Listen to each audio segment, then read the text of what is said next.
katagang hindi na ikaw ang mahal ko ay ang katana na nagsilbing panaksak na dahilan ng unti-unting pumapatay sa taong sinabihan mo dati ng ikaw lang ang mahal ko, ikaw lang ang mamahalin ko hanggang dulo. Kinaya ko, oo. Pero hanggang kailan ako magiging ganito? Hihintayin ko na lang ba na mapagod ang puso ko at kusang bumitaw sa pangakong ating nabuo? Sa bawat takip silim ay labis akong nagagambala dahil alam ko na palapit na ang gabi na kung saan ay tumatangas ako palagi.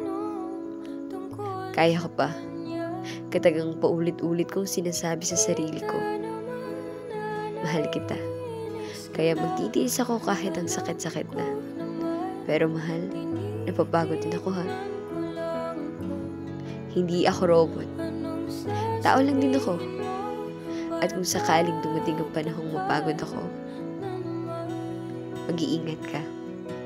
At kung sakaling makalimutan mo ako at makahanap ka ng bago, sana iparamdam niya at higitan pang pagmamahal na pinaparamdam ko. Pagmamahal na hindi ka nga lang nakontento. Kaya sana ay mahigitan niya ito.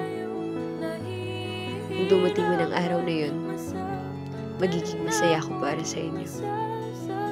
At sana, mabuksan mo ang isip mong sarado at kailangan mong makontento. Dahil bawat tao sa mundo hindi perpekto.